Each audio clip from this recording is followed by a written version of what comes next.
بسم اللہ الرحمن الرحیم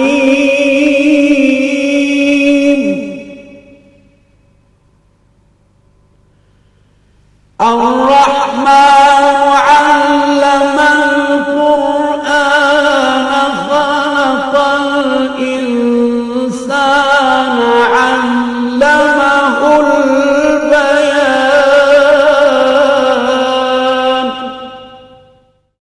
میں ایک واقعہ تھوڑا سا نقل کرتا ہوں، شاید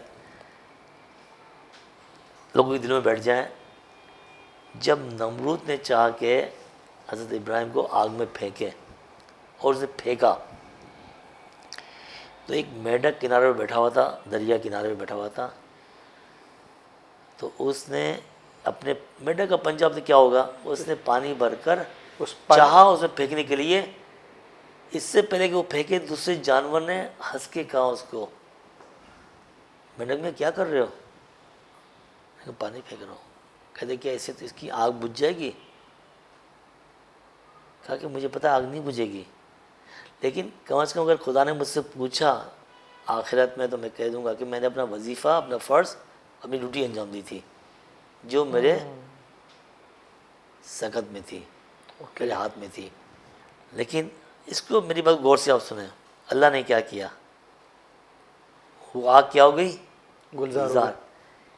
شاید میں سوچ سکتا ہوں کہ شاید اس ایک پنجے میں جو پانی تھا، خدا کو اس کی یہ ادا اس معصیت اتنی پسند آ گئی، ممکن ہے کہ اس پانی کی وجہ سے پوری آگ کو گلزار بنا دیا ہو. بالکل صحیح بات ہے، کیونکہ خدا کی تعداد، کوانٹٹی نہیں دیکھی جاتی، کوالٹی دیکھی جاتی ہے، نیت دیکھی جاتی ہے. جیسے اس امام نے کہا تھا کہ مجھے میرا خمس نہیں ملا، جبکہ لاکھوں روپے اس کو دے دیے گئے، درہم دے دیے گئے، دینار دے دیے گئے، کہ میرا مجھے خمس نہیں ملا. وہ بھول گیا تھا، ایک درہم اور ایک کپڑے کا ٹکڑا اس بڑھیا نے بھجوایا تھا.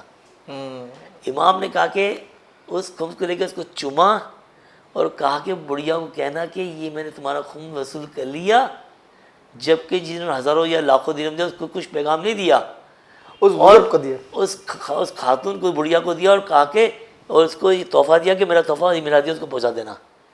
کیوں خدا کیا دیکھا جاتا ہے؟ نیت. انما الاعمال بالنیات. یہ اس کو میں نے پکڑا ہوا تھا، انشاءاللہ اس کو میں ذہن میں میری یہ بات تھی اور میں اس سے آگے بڑھا. الحمدللہ مجھے یقین تھا کہ خدا ہمارا. چلے ایک بات میں اور کہتا ہوں، اگر ایک گھر میں آگ لگ جاتی ہے، ایک بیٹا اور ایک ماں اس گھر کے اندر ہے، سوائے ایک چاند سے ماں ایک صورت میں ایک بچ سکتا ہے کہ بچہ، کہ ماں جل جائے، یا ماں خود بچ جائے یا وہ بچے کو بچا لے، ایک کو جلنا ہے. صحیح. میں آپ سے سوال کروں، ماں کیا کرے گی؟ ماں اپنے آپ کو جلا دے گی، بچہ بچا لے گی. اگر کوئی ماں نہیں جلے گی وہ اس کی اصلی ماں نہیں ہوگی. بالکل صحیح بات. رائٹ. یہ ماں کی ممتا قبول نہیں کرے گی کہ بچہ جل جائے. ہمارا خدا 70 محض سے رحم دل کے نہیں ہے. بالکل. جب ایک بچے، چھوٹے چھوٹے بچے یہ کام کریں تو کیا خدا اس کو نہیں دے گا؟ عزیزہ بھائی، ہم نے خدا پہ مانتے تو ہیں، ہمارا یقین اس حد تک نہیں پہنچا ہے. دیکھیں، عین الیقین، علم الیقین، حق الیقین.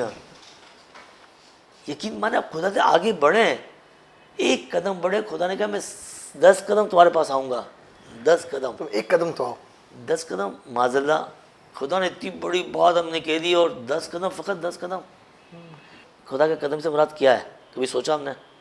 ایک مثال میں اور پیش کرتا ہوں. حشر محشر کا دن کتنا بڑا ہوگا؟ 50,000. سورہ معارج آیت نمبر 4 اور پڑھ لیں. ایک دن حشر محشر کا دنیا کے 50,000 سال کے برابر ہے. بالکل صحیح.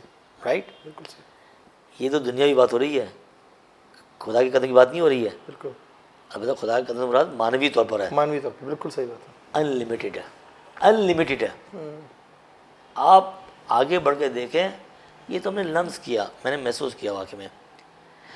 مجھ پہ یہ سوال ہوتا ہے کہ آپ نے کہ بچے 72 طریقے سے قرآن پڑھتے ہیں، 72 کتابوں سے پڑھ رہے ہیں، یہ 3 سال ماشاءاللہ نیچرل بلاغہ کے بھی حافظ ہیں، وہ سب اس کی پوری لسٹ ہے پوری.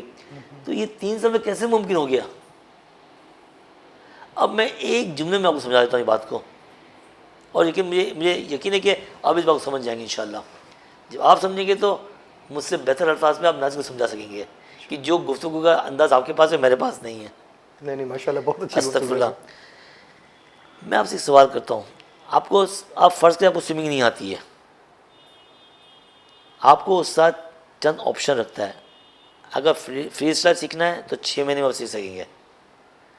اگر آپ کو بیک اسٹروک سیکھنا ہے تو آپ کو 8 مہینے لگیں گے. اگر بٹر فلائی سیکھنا ہے تو آپ کو 10 مہینے لگیں گے. رائٹ؟ صحیح بات ہے. اگر جمع کرو کتنے ہو گئے؟ 3 سال ہو گئے. رائٹ؟ آپ کہتے ہیں کہ مجھے پھر فری اسٹائل سکھا دو بس، یعنی 6 مہینے آپ سیکھ لیا. اب آپ میں سوال کرتا ہوں، آپ مجھے زبان سے جواب مت دیں، اپنے دل سے جواب دیں. اب آپ خود چاہتے ہیں کہ بیک اسٹروک سیکھیں، کتنے عرصے میں سیکھ لیں گے آپ؟ بہت کم ٹائم میں سیکھ جائیں گے. مطلب اگر وہ ودن استاد نے اگر کیونکہ آپ کو کنٹرول آ گیا پانی کے اوپر. بالکل صحیح بات ہے. جو استاد نے کہا تھا کہ آپ 8 مہینے میں سیکھو گے، آپ 1 ہفتے میں سیکھ گئے. بالکل سیکھ گیا. اب آگے بیک اسٹروک، وہ کہتا ہے 10 مہینے، آپ 1 دن میں سیکھ جاؤں گے میرے خیال میں. ٹھیک ہے. کنٹرول آپ کو آ گیا نا. بالکل صحیح بات ہے. یعنی اب دین ختم ہو گیا، ٹائم ختم ہو گیا. اب سسٹم یہ آپ کو آگے practice makes the man perfect. بالکل صحیح. یہ حقیقت ہے یہ. ٹھیک ہے نا؟ آپ پریکٹس کریں، آپ خود بہت پرفیکٹ ہوتے جائیں گے. ٹھیک ہے نا؟ لیکن طریقے کے ساتھ. آج ہم نے 1 گھنٹہ کیا، کل 3 گھنٹے کریں، آج آدھا گھنٹہ، کہیں نہیں پہنچ پائیں گے. 2 دن چھٹی، کہیں نہیں پہنچ پائیں گے. آپ 5 منٹ رکھیں، صرف 5 منٹ رکھیں، لگاتار 5 منٹ رکھیں، چھٹی نہیں ہونی چاہیے. اوکے. آپ آدھا گھنٹہ رکھیں، مستقل آدھا گھنٹہ رکھیں. یعنی جب بڑھا دیں تو پھر کم نہ ہو، اس کو آپ مینٹین کریں، آپ بہت جلدی پا لیں گے. دوسری میں مثال دوں میں آپ کو سائیکل نہیں آتی ہے، آپ نے سائیکل سیکھنا شروع کی، میرے خیال میں چند ہفتوں کے اندر آپ گرتے پھرتے سیکھ لوں گے آپ. بالکل صحیح. اب ہم سیکھ لی، اب آ جائیں. ہاتھ چھوڑ کے جو مشکل ہوتا ہے، جب وہ کنٹرول آ گیا، آپ ہاتھ چھوڑ کے چلا جاتے ہیں تو میرے خیال میں اسی لمحے ہاتھ چھوڑنا آپ سیکھ جائیں گے. بالکل سیکھ جائیں گے. اب 1-2 دن میں دونوں ہاتھ چھوڑ گئے، یعنی کہ اسپیڈ پھر خود بخود کنٹرول ہو جائیں گی آپ کی. بالکل صحیح. قرآن پاک کے اندر میرے پاس ایسے لمحے آئے کہ جب میں ان کو لے کے بیٹھتا تھا، ہم جب آگے بڑھے، اور جو طریقہ ایک بار میں نے آپ سے بیک ڈور میں جو میں نے آپ گفتگو کی ہے بعد میں کروں گا انشاءاللہ، کہ کس طرح سے قرآن پاک کو اس کیا جائے، کیا کیا جائے، تو میں انشاءاللہ ناظرین کو بتاؤں گا. آپ اس کو مد نظر رکھیں کہ اس طرح سے چلیں اور وہاں تک پہنچ جائیں.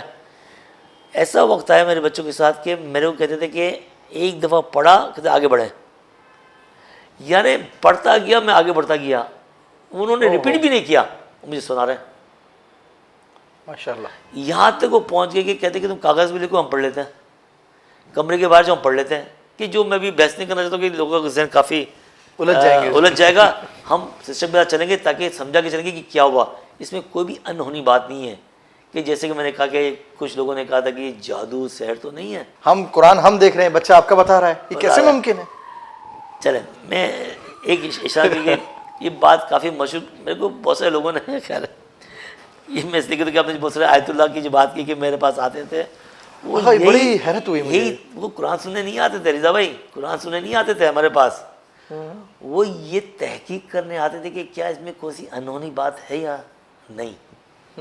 اور اللہ نے مجھے تصدیق کی، اور اکثر علماء نے اس طرف میں لکھا یہ بات. اگر میں اس تصدیق کی بات، میرے ہاتھ میں ابھی اتفاق سے ایک کتاب موجود ہے، انوار القرآن. یہ کتاب باقاعدہ ان کے بیٹے کے حوالے سے اور ان کی فیملی کے حوالے سے لکھی گئی، اور اس میں آیت اللہ خامنائی کا حفظ اللہ تعالیٰ اور آیت اللہ خمینی صاحب کا ہے نا، آیت اللہ مصباح یزدی، آیت اللہ مقام شرازی اور آیت اللہ جوادی، انہوں نے باقاعدہ تصدیق کی ہے. اور اس تصدیق میں کیا لکھا ہے آغا آپ کو خود بتائیں گے. اور ان تمام مرجع کے تصدیق نامے کے ساتھ اور خود مرجع کی ان سے ملاقاتیں، صرف مرجعین کی نہیں، چیف آف آرمی سٹاف ان سے ملاقات کرنے کے لیے آتے ہیں، ایران کے پاسداران ان سے ملاقات کرنے کے لیے، ان سے سیکھنے کے لیے آتے ہیں. آج یہ قیمتی ترین، دنیا کی قیمتی ترین تحفہ PCN پر موجود ہے. ہم کچھ نہ سیکھیں، آج یہ بہترین موقع آپ کو ملا ہے، آپ ضرور فائدہ اٹھائیے. جی آگا کیا مطلب، کیا یہ کس چیز کی سند دی ہے انہوں نے آپ کو؟ آپ نے جو سوال کیا کہ وہ جو سرٹیفکیٹ جو ہمیں مدرسہ فیضیہ سے ملا تھا اس طرف ہے حاجی کا ملکہ نمائند ولی فقی حضرت آیت اللہ خامنہ حفظ اللہ تعالیٰ، تو وہ اس پہ خاص بات کیا تھی. دیکھیں سب سے پہلے میں مدرسہ فیضیہ کی طرف سے آپ کو میں ایک روشنی ڈالوں گا. سب سے قدیم مدرسہ جو قم کے اندر تھا وہ ہے مدرسہ فیضیہ. اوکے. اور یہ وہ ہے کہ جس کے اندر انقلاب برپا ہوا تھا 1962 کے اندر اسٹارٹ ہوا تھا امام خمینی کے زمانے رحمۃ اللہ کے زمانے کے اندر، اور وہاں سے چلتا ہوا پھر انہوں نے یہاں تک پہنچا. جتنے بھی جیت علماء ہیں ہمارے مراجین ہیں مجتہدین ہیں اکثروں نے اس فیض استفادہ حاصل کیا.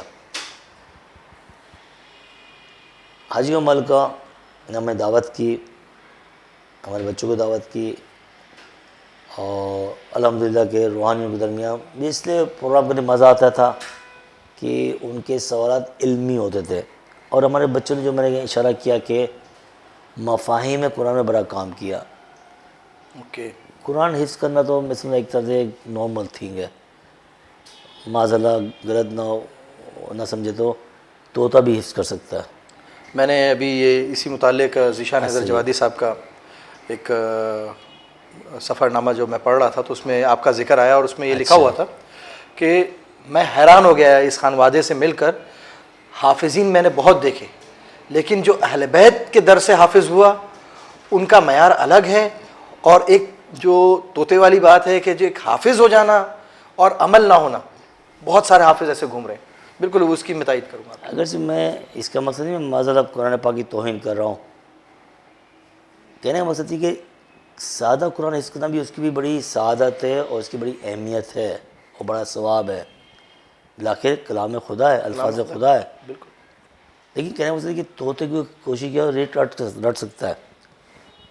لیکن چونکہ ہمارے بچوں نے جو کام کیا ہے وہ ہے مقاصد قرآن، اہداف قرآن. وہ کیا ہے؟ قرآن کو سوچ سمجھ کے پڑھنا، اس پہ درک کرنا اور اس کی تبلیغ کرنا، اس سے استفادہ حاصل کرنا. یہ مطالب قرآن، مفاہیم قرآن، موضوعات قرآن وہاں پر زیادہ کام دیتے کہ جہاں پر اہل علم بیٹھے ہوں. اوکے. جب میں نے مدرسہ فیضیہ میں پروگرام قبول کیا، وہاں گیا الحمدللہ، اور 3 گھنٹے تک یہ پروگرام ماشاءاللہ کہ چلا، جس میں تمام روحانیون، علماء اکرام، طلاب بڑے کھل کے سوال کیے ماشاءاللہ. اور ہم خدا کا شکر ادا کرتے ہیں کہ ہمارے بچوں نے ماشاءاللہ کہ حق تبلیغ ادا کیا. اس کے بعد پروگرام ختم ہو گیا، سب سے ملنا ملانا ہوا. تو حاجی کا ملکہ نے جو نمائند ولی فقی ہیں خدا ان کو حفظ کرے، اعلان کیا کہ میں ایک خاص ہدیہ پیش کرنا چاہتا ہوں.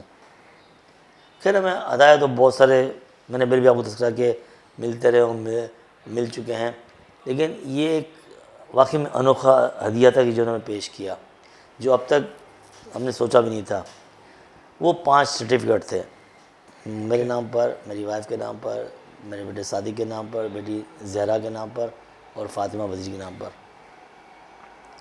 اس میں خاص بات یہ تھی کہ سب میں لکھا ہوا تھا کہ حضرت آیت اللہ خامنہ نے فرمایا کہ یہ خانوادہ اعجاز قرآن در کرنے حاضر. کرنے حاضر مراد اس سینچری کا، اس صدی کا.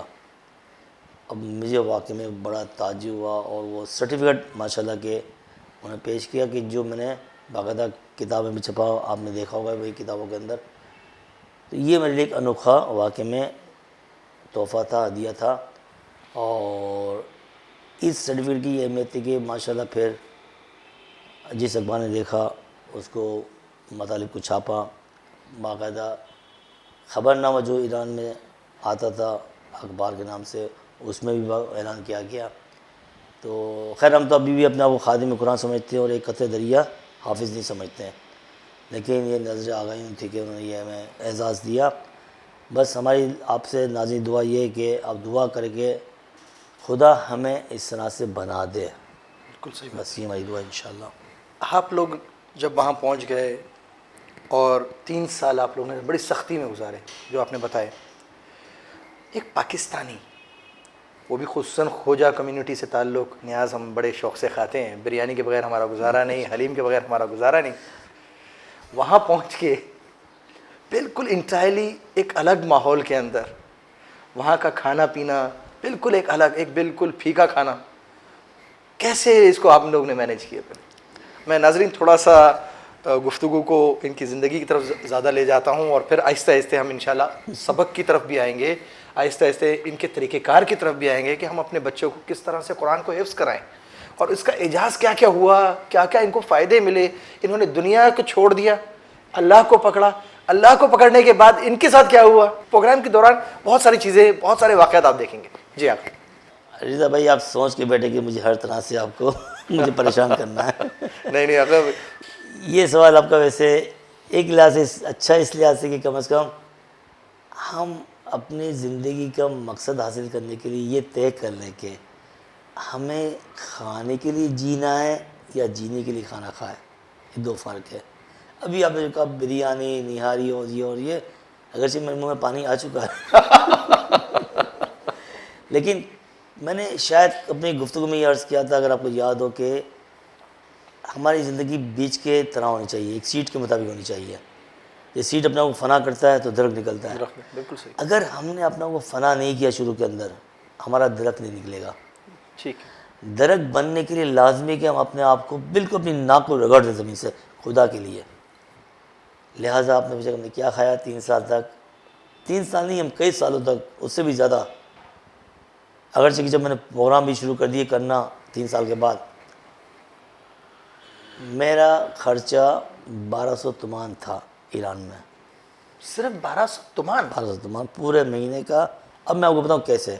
مجھے پتہ ہے کہ لوگ میری باتوں کو شاید اس لیے 120 تومان میرے خیال سے. ہاں 120 تومان ہوئے. نہیں 120 روپے ہوں گے. 120 روپے 1200 تومان ہوئے. 1200 تومان. اب وہ کوئی حساب میں حساب میں جو خرچ کرتا ہوں وہ میں بتاؤں گا 1200 تومان.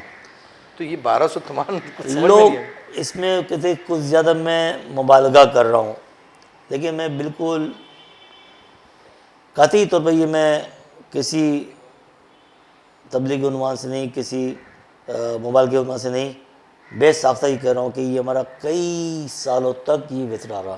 کئی سالوں تک. کس طرح سے میں آپ کو پیش کرتا ہوں. میں آپ کو پتہ ہے کہ جس زمانے میں گیا تھا 1986 کے اندر، اس زمانے میں ماشاءاللہ کہ ہمیں 1.5 تومان کی 1 گز کی روٹی ملتی تھی، سنگے کی. بالکل ٹھیک ہے. بہترین روٹی کہ شاید دنیا میں نے کہیں نہیں کھائی ہے. خدا توفیق میں دنیا کے کئی ملکوں میں جا چکا ہوں اس قرآن پاک کی بدولت. ایسی روٹی میں نے کہیں نہیں کھائی جو ایران کی سنگے کی جو روٹی ہے. ہم نے لیا اس کو، ایک پتیلا لیا، اس کو ہم نے ٹکڑے ٹکڑے کر کے ڈالے. اوکے. پانی ڈالا، اور نمک مرچی تو ہمارے پاس ہوتی ہے. اگر پاکستانی ہندی ہو، نمک مرچی نہ ہو، یہ میں نہیں مان سکتا ہوں. صحیح بات. تو وہ مسالے تھوڑے ڈال دیے اس کے اندر، آگ پہ رکھا، 10 منٹ میں گھونٹا، حلیم بن گیا. ہم بولتے تھے کہ آٹے کا حلیم. او ہو کھائے اور ادھے کا ہم موٹا ہو گیا ماشاءاللہ فرسٹ کلاس. ہاں. اس کے بعد ٹائم ہے کہ ہم اب مرغ بنائے، بریانی بنائے، نہاری، وہ گزر گئے دن جو ہم کھائے. ابھی ہم کام کے لیے آئے. ٹائم بچانا ہے، پیسہ بچانا ہے، وقت بچانا ہے. ہمیں جلدی جتنا جلد ہو کھانے کو تیار کر کے اس کو 10 منٹ بن گیا، 5 منٹ کھا لیا. الحمدللہ. اب اس کی میں ایک دو بتاؤں کہ ایک بار جناب آ گئے بہلول، ہمارے مشہد میں ہوتے تھے مسجد اعظم کے اندر. تو خیر ان کا بھی انتقال ہو گیا ہے. ان کے بارے ہم نے سنا تھا کہ وہ دین کو ہمیشہ روزہ رکھتے تھے. دن میں روزہ رکھتے؟ ہمیشہ روزہ رکھتے تھے. وہ بہت ہی ایک یہ سمجھے کہ متدین و بڑے ولی اللہ ٹائپ کے آدمی انسان تھے، اور تقریباً سب لوگ وہاں جانتے ہیں. ایک دفعہ وہ دوپہر کے وقت حضرت آیت اللہ ملک محمدی کے جو نمائندے ولی فقیہ ہیں تھے اس زمانے میں سپاہ کے، اور بیل ان کے ساتھ ہمارے گھر تشریف لائے کم کے اندر ہماری بیسمنٹ میں. بغیر اطلاع میں نے کہا قبلہ جب آپ آئے اطلاع کرتے، میں گھر پہ ہوتا نہیں ہوتا کہ اس کی پرواہ نہ کرے، ہمیں آپ کو گھر دیکھنا تھا. بڑے بے ساختہ اور بڑے اچھے انداز میں بات کرتے تھے. واقعی میں ان کے الفاظ ابھی بھی میرے آتے تھے، میرے آنسو نکلتے واقعی میں. اتنا نرم اس کا لہجہ ہوتا تھا، اتنا ایک پیار بھرا اور اتنا مؤثر انداز کا ہوتا تھا کہ ہر کوئی اس کے سحر میں اتر جائے. اوکے. اتنی پیاری شخصیت تھی، بہت سادہ سمپل. جیسے آقا کی آپ تصور کریں کہ کبھی رہبر کے آپ دیکھیں، خدا نے ہمیں توفیق دی بہت نزدیک سے نا، یقین مانے ہمارے آنسو نہیں رکتے جب ان کو ہم دیکھتے ہیں. یہ میرا اپنا تجربہ ہے. جتنی بار ہماری ملاقات ہوتی بھی بس آنکھ اوپر دیکھی اور آنسو نکلنا شروع ہو جاتے ہیں. کچھ ایسے چہرے ہوتے ہیں. آ کے ہمیں کہتے ہیں کہ میں آپ کے بچوں سے ملنا چاہتا ہوں. تو میں نے کہا ٹھیک ہے ملاتا ہوں. کہتے نہیں بچے سے ملتے رہیں گے، پہلے آپ ہمیں کھانا کھلاؤ. میں نے بڑا تعجب کیا. میں نے آغا ملک محمد کو کہا کہ البتہ آغا ملک محمد کافی ہماری ملاقات رہتی تھی قرآن کے سلسلے کے اندر، اگرچہ نمائندگی والی فقیر تھے لیکن ہماری ملاقات ان سے کافی رہتی تھی. میں نے ان کی طرف دیکھا کہ آغا اور اس وقت کھانا، تو مجھے کہتے کہ تم روزے سے ہو تو کوئی بات نہیں، ان کو کھانا کھلاؤ. میں نے کہا نہیں میں بھی روزے سے نہیں ہوں، میں بھی کھاؤں گا، ساتھ میں بات نہیں ہے. تو میں بڑا گھبرایا کہ کیونکہ اس وقت شاید وہ چیز اتنی میرے پاس آمادہ نہیں تھی کہ میں پیش کر سکوں. خیر میں اوپر گیا لینے کے لیے وغیرہ. تو ملک محمد صاحب سمجھ گئے میرا اشارہ، وہ باہر گئے اور انہوں نے ایک ماس دہی یوگٹ وہ بازار اوپر سے سامنے دکان تھی ان سے لے کر آ گئے. مجھے بتایا نہیں لیکن لا کے سائڈ میں رکھ دیا انہوں نے. میں نے اوپر سے وائف بھی بڑی شرمائی کہ ہم کیا پیش کریں. تو اسی وقت اسی زمانے میں ہم اسی روز ہمارے گھر پہ یہ کہتا آٹے کا حلیم پکا تھا، یعنی وہی روٹی کا وہی جمعہ سلسلہ جو وہ ہوتا تھا، کچھ بات ہی نہیں. میں نے کہا بس یہی بھیج دو، بسم اللہ کا بھیج دو انشاءاللہ. تو وہ لے کر گیا میں اور نیچے رکھ دیا. تو انہوں نے کھایا اور ماشاءاللہ اچھا خاصا کھایا. لیکن ملک محمد سے جو دہی پیش کیا تو وہ بھی کھایا انہوں نے. تو بعد میں جب کھا چکے انہوں نے دعا کرائی. دعا کرنے میں کہتے کہ ملک محمد صاحب کہتے کہ بھئی آپ نے کیوں بیچ میں دخالت کی جب میں اتنا بہترین کھانا. خیر میں وہ الفاظ ہیں کہ جو انہوں نے کہا وہ الفاظ میں نہیں کہوں گا اپنے منہ سے. یہ سننے کا جتنا میں بہترین وہ مانوی تو بھی کہیں جگہ کھانے کہیں اور لے جا رہے تھے. کہا کہ اتنا بہترین جب میں کھانا کھا رہا تھا تم نے دوسرا کھانا کیوں بیچ میں لے کر آیا. میں سمجھا کہ شاید وہ مبالغہ کر رہے ہیں. میں نے کہا بلبل بھائی اور بھی طریقے ہماری بےعزتی کرنے کے لیے کہ آپ کیا کہہ رہے ہیں. کہتے نہیں کہ آپ نا آج میں سمجھ گیا کہ آپ کی کامیابی کا راز کیا ہے. یہ جملہ انہوں نے کہا. پھر ہمارے بچوں سے ملا، دعائیں دی ماشاءاللہ اور کہا کہ تم جاری رکھو انشاءاللہ اسی طبیعے کے لیے، خدا آپ کو برکت دے گا. اور کہا کہ یہ جو سادگی جو آپ رکھتے ہیں نا اس کو قائم رکھنا انشاءاللہ اور خدا آپ کو بہت زیادہ توفیقات دے گا. تو یہ میں بتا رہا ہوں کہ وہ شخصیت کے جس کا واقعی میں ایک مقام سب مانے ہوئے تھے. اور اسی طرح آیت اللہ خضر یحفظ اللہ تعالیٰ کہ جو ایک نہ فقط حافظ کل قرآن ہے، حافظ نجم البلاغہ بھی ہیں. اور انہوں نے اپنے زمانے میں سعودی عرب جا کے جو وہاں سے قرآن چھپتا تھا اس کو بھی انہیں تصدیق وغیرہ کی اور اس میں کچھ تھوڑا سا کچھ بھی آگے پیچھے انہوں نے کو ٹھیک کیا. تو وہ ہمارے پاس تشریف لائے. بہت بڑی شخصیت ماشاءاللہ، میں اس کے بارے میں لوگ جانتے ہیں البتہ. تو انہوں نے بھی ہمارے بچے سے ٹیسٹ لیا اور اچھی دعائیں ہمیں پیش کی اور یہی کہا کہ آپ اپنے سادگی کو نہ چھوڑنا. تو یہ سادگی میں بار بار اس لیے نہیں کہتا ہوں کہ ممکن ہے کہ شاید ہم ایک جگہ پہنچ گئے تھے کہ زیادہ بہت خرچ کر سکتے تھے. کیوں ہم یہ جو اضافی پیسہ دوسروں کو جو ضرورت ہے ہم آگے نہ بڑھائیں. کیوں ہم دوسرے مقاصد کے لیے، مدارس کے لیے، ہاسپٹلس کے لیے، اسکولوں کے لیے خرچ نہ کریں. کیونکہ قطرہ قطرہ دریا بنتا ہے. ہم اپنے قطرے کو نہ بھولیں. جو میں نے شاید مثال پیش کی تھی منڈک کی اس پانی کے، بالکل خدا ہماری نیت دیکھتا ہے نہ کہ ہمارے ہاتھ کو دیکھتا ہے. صحیح بات ہے. ہم ایک قطرہ خدا کے نام میں پیش کریں، وہ قطرہ خدا کا، میں نے بتایا تھا ایک دن قیامت کا 50,000 سال، رائٹ. تو ہمیں کبھی بھی اپنی سادگی نہیں بھولنا چاہیے. تو میں سمجھتا ہوں کہ یہ سادگی ہمارے لیے باعث بنی کہ شاید خدا نے ہمیں اس مقام تک پہنچایا. آقا میں نے آپ کے متعلق جب پڑھنا شروع کیا اور ڈیٹیلز حاصل کرنا شروع کی تو اس میں ایک بات آئی کہ آپ رات کے 12 بجے کے بعد حرم مطہر میں چلے جاتے تھے اور وہاں پر پوری رات آپ تبلیغ کیا کرتے تھے, قرآن کے حوالے سے گفتگو کیا کرتے تھے, اور ہزاروں لوگ بیٹھ کر نماز فجر تک یہ سارا سلسلہ جاری تھا. اس کے بارے میں ذرا سا بتائیے. تھوڑا سی آپ کے سوال میں اگر آپ اجازت دیں میں تھوڑی سی اس کو میں درست کر دوں. حرم میں نہیں, ٹھیک ہے, حرم میں موقع ملا ہے, نہیں سین میں موقع ملا ہے. میں اکثر مسافر ہوتا تھا, میں 25 روز اپنے گھر سے باہر ہوتا تھا. اوکے. تقریباً صبح اصفہان, دوپہر شیراز, رات مشہد, ممکن آدھی رات کسی اور جگہ پر. لیکن یہ میرا کنٹینیو سفر چلتا رہتا تھا میرا 25 روز مستقل آپ سفر میں رہتے تھے مہینے کے اندر. 4 یا 5, یہی وجہ کہ میرے بچے اسکول نہیں گئے تھے, ٹائم ہی نہیں ہوتا تھا. 4 یا 5 دن 6 دن گھر پر آتے تھے, پھر ہم سفر چلتے تھے. تو جہاں بھی ہم جاتے تھے وہاں پر بیشتر دانشگاہوں کے اندر, یونیورسٹیز کے اندر, لا یونیورسٹی ہے, میڈیکل یونیورسٹی ہے, انجینئرنگ یونیورسٹی ہے, تربیت معلم یونیورسٹی ہے, بیشتر تربیت معلم. وہاں کیا ہوتا تھا کہ جب ہم پروگرام پیش, البتہ پہلے ہم پروگرام پیش کرتے تھے, پروگرام کے بعد جو تب کے جوانان تھا نا, جوانوں کا, وہ ہمیں گھیر لیتا تھا. جیسے کہ ابھی آپ میری کافی عرصے سے آپ مجھے بتائیں کیا طریقہ, کیا کس طرح سے ہم کام کریں اپنے جوانوں پہ, بچوں پر.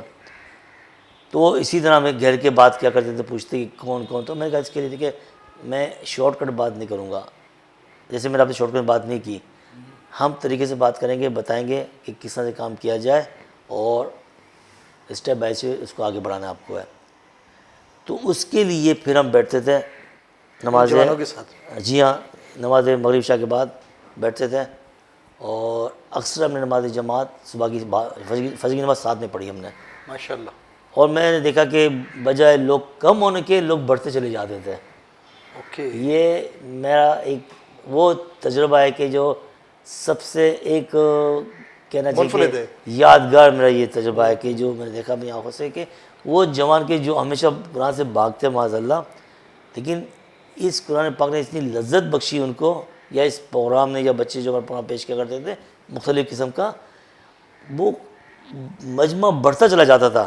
اوکے. جس طرح رات گزرتی جائے مجمع بڑھتا چلا جاتا تھا. پھر ہم صبح تک کرتے تھے, پھر صبح ہم نماز فجر پڑھ کے ناشتہ کر کے پھر ہم جا کے سوتے تھے چند گھنٹے کے لیے. تو یہ ہمارا تبلیغی قرآن کا مسئلہ چلتا تھا. تو اس میں تمام روشیں, طریقے, کس طرح سے کرنا, کیا کرنا نا, تو یہ طریقہ میں چلتا رہتا تھا اس میں.